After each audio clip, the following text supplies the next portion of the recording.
वालेकुम students, welcome to science exploration. तो हम 9th क्लास की बायोलॉजी पढ़ रहे थे।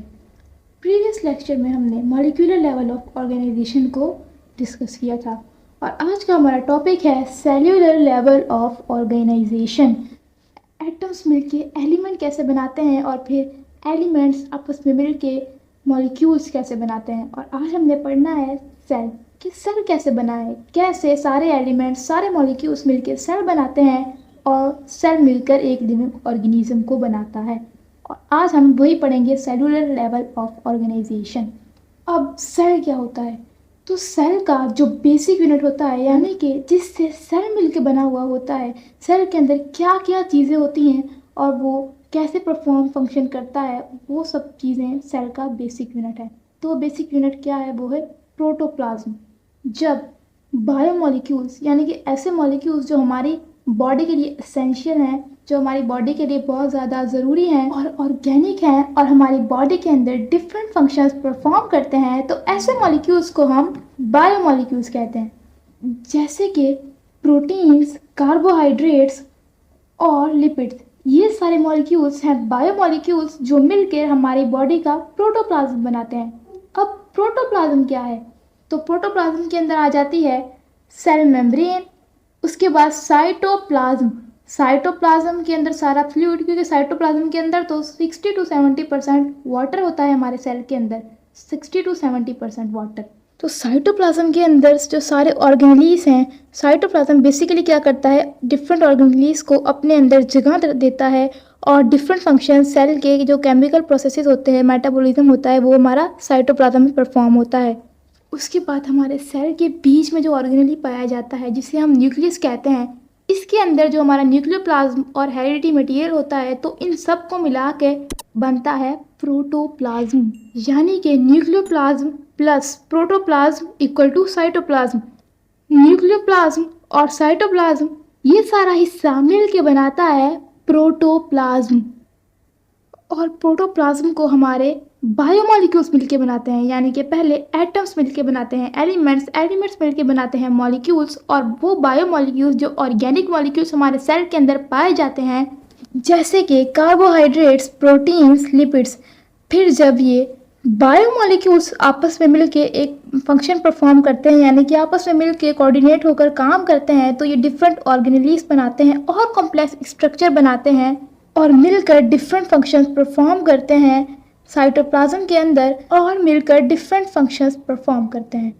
फिर जो हमारा न्यूक्लियस है और हमारा जो न्यूक्लियस के अंदर न्यूक्लियोप्लाज्म है और बाहर जो सेल के अंदर साइटोप्लाज्म पाया जाता है, फिर इन सब के अंदर हमारे बायोमॉलिक्यूल्स ही पाए जाते हैं, यानी कि पहले बायोमॉलिक्यूल्स ही मिलकर ये सब कुछ बनाते हैं, जिसे हम प्रोटोप्लाज्म कहते हैं। हम इसे बेसिक यूनिट ऑफ सेल कहते हैं। यानी कि हमारी बॉडी का जो बेसिक यूनिट है वो है सेल। हम अपनी बॉडी का जो बेसिक यूनिट है वो सेल को कहते हैं, और सेल का बेसिक यूनिट क्या है?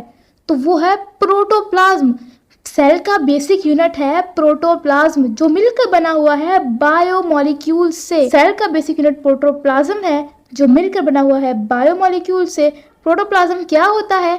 न्यूक्लियोप्लाज्म यानी कि न्यूक्लियस के अंदर वाला जो फ्लूइड है उसको मिलाकर और साइटोप्लाज्म को मिलाकर जो चीज़ बनती है, उसे हम कहते हैं प्रोटोप्लाज्म।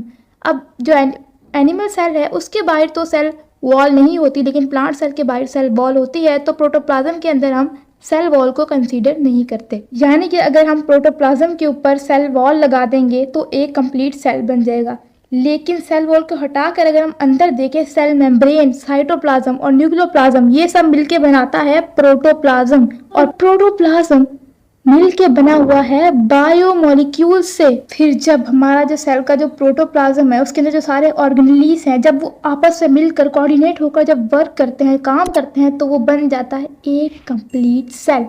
और सेल ही हमारा बेसिक यूनिट है लिविंग ऑर्गेनिजम्स का, यानी हम सब सेल से मिलकर ही बने हैं। फिर जब एक जैसे सेल्स आपस में मिलते हैं, यानी कि जब एक जैसे सेल्स मिलकर एक ग्रुप बनाते हैं, तो बन जाता है टिश्यूज। लेकिन सेल एक जैसे होनी चाहिए ना, जब वो मिलकर ग्रुप बनाते हैं तो वो बन जाता है एक टिश्यू। अब टिश्यूज डिफरेंट टाइप्स के पाए जाते हैं हमारी बॉडी के अंदर, और ये चैप्टर में पढ़ना है हमने, चैप्टर नंबर 4 में। अब जो एग्जाम्पल हमारे बुक के चार्ट में दी गई है सेल की, वो है क्लेरा सेल। जब बहुत ज़्यादा क्लेरा सेल्स आपस में मिलकर फंक्शन परफॉर्म करते हैं यानी कि आपस में मिलकर ग्रुप बनाते हैं तो वो बन जाता है एपिथेलियल टिश्यू। एपिथेलियल टिश्यू के डिफरेंट टाइप्स है। ये भी एपिथेलियल टिश्यू की एक टाइप है जो कि हमारे लंग्स में पाया जाता है। यानी कि जब क्लेरा सेल्स मिलकर जिस टाइप का एपिथेलियल टिश्यू बनाते हैं वो हमारे लंग्स के अंदर पाया जाता है। ऐसे ही एपिथेलियल टिश्यूज की डिफरेंट टाइप्स हैं जो डिफरेंट तरह के सेल्स मिलकर बनाते हैं। अब ऐसे ही जब डिफरेंट टिश्यूज जैसे कि स्मूथ टिश्यू, कनेक्टिव टिश्यू, जब ये सारे आपस में मिलकर काम करते हैं तो ये एक ऑर्गन बना लेते हैं। यानी कि जब हमारे डिफरेंट टिश्यूज आपस में मिलकर एक फंक्शन परफॉर्म करते हैं, अरेंज इस तरह से होते हैं कि एक ऑर्गन बन जाता है। और हमारी बुक में जो ऑर्गन है वो है लंग। तो जब डिफरेंट ऑर्गन्स यानी कि जब एक जैसे अलग अलग ऑर्गन्स और फिर जब डिफरेंट टाइप्स के ऑर्गन्स आपस में मिलकर काम करते हैं तो वो बना देते हैं एक ऑर्गन सिस्टम। हमारे बुक में लंग्स की एग्जांपल दी हुई है कि कैसे दोनों लंग्स आपस में मिलकर काम करते हैं और रेस्पिरेटरी सिस्टम हमारा परफॉर्म करते हैं। ऐसे ही अगर हम किसी और ऑर्गन्स की एग्जांपल लें, जैसे कि जो हम सांस ले रहे हैं, कि हमारे लंग्स जो ऑक्सीजन इन्वायरमेंट से इनहेल कर रहे हैं और कार्बन डाइऑक्साइड को एक्सेल आउट कर रहे हैं, यानी कि जो ऑक्सीजन है वो हमारी बॉडी में लंग्स लेके आ रहे हैं। लेकिन फिर आगे उस ऑक्सीजन को लेके जाने का काम होता है हमारा सर्कुलेटरी सिस्टम का। यानी कि रेस्पिरेटरी सिस्टम और सर्कुलेटरी सिस्टम आपस में मिलकर काम कर रहे हैं, जिसकी वजह से हमारे सेल्स तक ऑक्सीजन पहुंच पा रही है।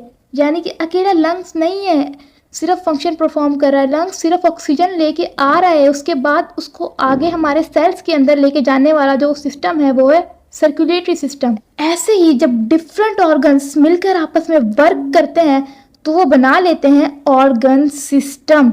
अब डिफरेंट ऑर्गन सिस्टम्स हमारी बॉडी के अंदर पाए जाते हैं क्योंकि हमारे सारे ऑर्गन्स आपस में कोऑर्डिनेट होकर काम करते हैं। जैसे कि अगर हम एग्जाम्पल लें डाइजेस्टिव सिस्टम की, जिसके अंदर पहले फूड हमारे माउथ में जाता है, फिर उसके बाद जाता है हमारे एसोफेगस में, फिर उसके बाद जाता है हमारे स्टमक में, फिर स्मॉल इंटेस्टाइन में, फिर लार्ज इंटेस्टाइन में। तो ये सब मिलकर खाने को तोड़ रहे हैं, यानी कि ये सब मिलकर फंक्शन परफॉर्म कर रहे हैं। तो ये हुआ ऑर्गन सिस्टम। अब ऐसे ही हमारी बॉडी में जब डिफरेंट ऑर्गन सिस्टम्स आपस में मिलकर काम करते हैं तो वो बन जाती है एक बॉडी या मल्टी सेल्यूलर ऑर्गेनिज्म। जैसे कि हमारी बॉडी के अंदर डिफरेंट जो ऑर्गन सिस्टम्स हैं वो आपस में मिलकर वर्क कर रहे हैं, जैसे कि ब्रेन हो गया, डाइजेस्टिव सिस्टम हो गया, इसके अंदर डिफरेंट ऑर्गन्स आपस में मिलकर कोऑर्डिनेट होकर काम कर रहे हैं। इसी तरह जब सारे ऑर्गन सिस्टम आपस में मिलकर काम करते हैं, यानी कि कोऑर्डिनेट होकर काम करते हैं, सारे ऑर्गन्स आपस में मिलकर एक ऑर्गन सिस्टम बनाते हैं। फिर जब वो फंक्शंस परफॉर्म करते हैं तो वो पूरी एक बॉडी बनाते हैं और मल्टी सेल्यूलर ऑर्गेनिज्म, यानी कि पूरा एक इंडिविजुअल ऑर्गेनिज्म बनाते हैं डिफरेंट ऑर्गन सिस्टम्स मिलकर।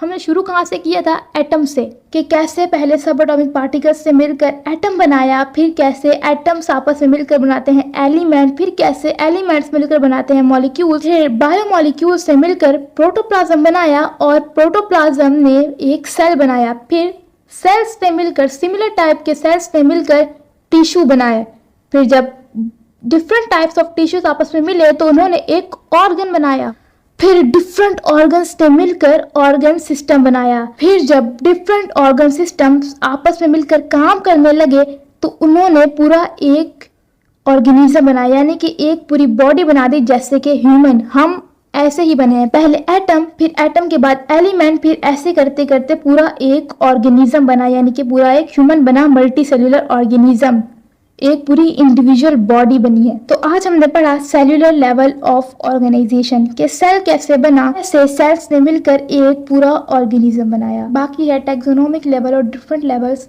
वो इंशाल्लाह हम नेक्स्ट लेक्चर में पढ़ेंगे। अगर इस टॉपिक में आप लोगों का कोई भी डाउट है तो आप लोग कमेंट सेक्शन में पूछ सकते हैं। तब तक के लिए अल्लाह हाफिज़।